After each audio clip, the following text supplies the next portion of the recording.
What is up, guys? My name is Chris and welcome to today's video where I want to talk a little bit about Ubisoft and the Division 3. Now, that might seem a fair way off when you think about it. The Division 2 has still got DLC and stuff coming out and is still a supported game. But I think the future of Ubisoft and the Division 3 is maybe a little bit more complicated than a lot of people realize. Now, it's safe to say that Ubisoft have not had a good 2024, and I am a big Ubisoft fan historically. I was a big fan of the Assassin's Creed games growing up, although I haven't played much of it since maybe Syndicate. I played a little bit of Odyssey, and then that was about it, really. I was a big Rainbow Six fan, Splinter Cell fan, Far Cry, Watch Dogs, all that kind of stuff. I've been a big fan of their work, really up until the kind of quote-unquote modern era where it all just seems to gone to pot for Ubisoft. 2024 was terrible. Outlaws was not a well-received game. X-Defiant was so bad they decided to shut it down after one of the most expensive development processes I think Ubisoft have ever had. Skull and Bones was just and even Avatar, which launched at the end of 23, wasn't amazingly well received. Considering these games had AAA budgets, you would expect more, but, you know, Ubisoft aren't in a good spot. They're in a bad position financially. They're at their lowest share price since 2008, I think, which is obviously the financial crisis, and that knock on from that in through the early 2010s. They're just not in a good spot. I think it's like $2.20 or something. Consumer confidence is at an all-time low. Not just for Ubisoft, but I would say it's bad across the industry. There's been some real big flops lately, and even some of the more beloved industry names are really struggling. So with Ubisoft, who don't have a good reputation alongside companies like EA, they're really going to struggle with all their future releases.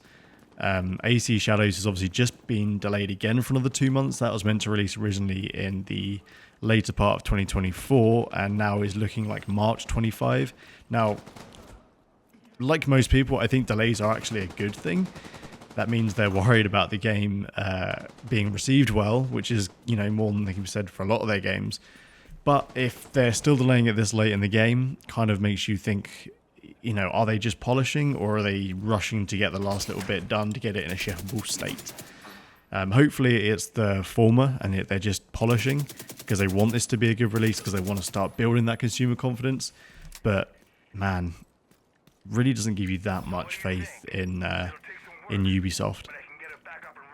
So what does this mean for the Division 3? Now, I'm a big fan of the Divisions 1 and 2. I think they were almost game changers in a lot of ways for a lot of games that came out. I think you look at games like Tarkov and the current kind of looter shooter style games that are out now. I think a lot of that stems from the Division. I think it was the first kind of AAA game to quote unquote to do it. But you look at the state of the industry now, I think it's maybe saturated a lot, and the Division 3 is going to have to do something wildly different. Not different in the terms of like they have to completely change the narrative, but they're going to have to really improve on what they've got for the Division 3 to be something special like the Division 1 was. And yeah, I don't know how much faith I have in their ability to pull that off, but you never know. They have the right people in place, it seems like. The spin-off Heartland was cancelled in May of last year. I expect some of what Heartland was to be what part of the Division 3 is. So really, no one knows how far in development the Division 3 is, and anyone who claims to know is wrong. That's honestly just the long and short of it. Unless you work for Ubisoft or anything like that, no one really knows how far along this program is and how much of it is taken from Heartland. I expect not a lot, because from what I heard from a lot of the early beta stuff that came out of Heartland is that game was a bit of a non-starter. So we will see. So the creative director, Julian Gerety, I think is the pronunciation for that. He is leading the project for Division 3. He also led for Division 2 and is recently, like I just said, finished off Star Wars Outlaws. Now, he officially moved on to the Division 3 program once Outlaws shipped, which was, I think, June last year, something like that, maybe a bit later. So you have to say that really the proper development cycle didn't start until he was on the program. So, let's say at best the program's been in full development for like 5 or 6 months. At best. Realistically, maybe 2 or 3, Nikolai Stefanov, who is the chief architect for the Snowdrop engine and was the brainchild behind a lot of what Division 1 was, is confirmed to be on the program, which is really good. I think the more people they have who view the early Division games as their kind of like quote-unquote brainchild, I think the more people involved in those programs, the better, because they're passionate about the project and they're not going to want it to become a flop because, that's on them.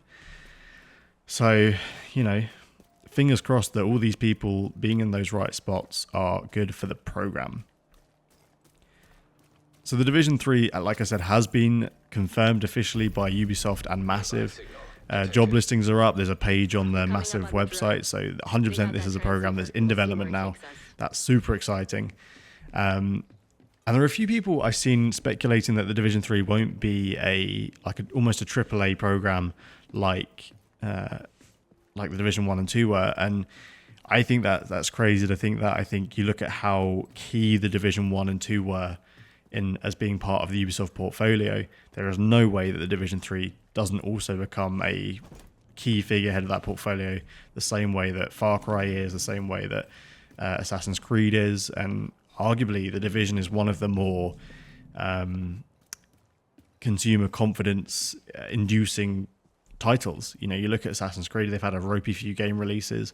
Far Cry have generally had a good track record, but they don't release as often as Assassin's Creed does. And a lot of people are still on the Rainbow Six Siege train, which, is great. So, I think consumer confidence is going to be key, and the Division 3 is going to be key in building that consumer confidence. And because of that, we probably won't see it for at least 3 or 4 years. Generally, Ubisoft tend to spend 3 to 4 years developing these games, and I really don't see this being any different, if not even longer, because they're going to want to make sure this is absolutely creme de la creme of how it can be. And I think you look at where Ubisoft is as a company right now, a sale for them as a company probably isn't that crazy a thought. If anything, there are some people out there speculating that it's being actually actively pursued. Maybe not. I don't know the ins and outs. But it honestly wouldn't shock me. And I really think should a sale go through, the Division 3 will be one of the headline names, I guess, for whoever the buyout people are, because of the, just the history that series has for Ubisoft. May not be as storied as, like Splinter Cell, but, it's still one of the biggest game launches they've had in the last 10 years was probably the Division 1. So we will see. It definitely isn't coming out anytime soon enough to pull Ubisoft out of their current big slump. But man, I really hope we see it come through in 3 to 4 years and it absolutely blow the socks off of everyone and the industry, because it's what Ubisoft needs, and a strong Ubisoft is a strong gaming industry, and a strong gaming industry is great for everybody. I hate to see the way that people look at Ubisoft now and go, oh man, they're releasing this new game, it's going to be shit, it's Ubisoft. It sucks. That's a genuine thought that goes through most people's head. It's the same thought that goes through people's heads with EA. Even Bethesda don't have the same consumer confidence they had 10 years ago. And you look at the Cyberpunk developer, CD Projekt Red, also don't have the same consumer confidence they had before Cyberpunk. All these, bloody hell, Bethesda and CD Projekt Red were viewed as the ones you could trust, and now all of a sudden even those guys are people look at them as a bit of they're good, but what if?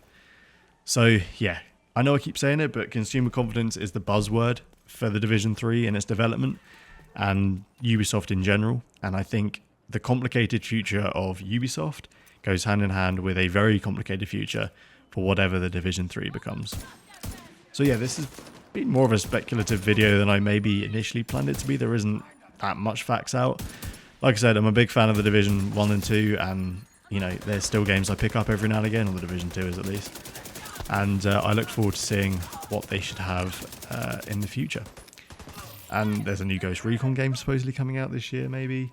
That's exciting. There's a new IP program coming out this year for Ubisoft, which is maybe exciting. Or maybe not this year, maybe it's next year. I can't remember. Anyway, yeah, we will see. So yeah, let me know what you think. What do you think about Ubisoft? What do you think about The Division? Are you excited for whatever the future holds for both those brands? I am. Thank you very much for watching, and I'll see you next time. Head to the community and see what they've found. We're getting warmer.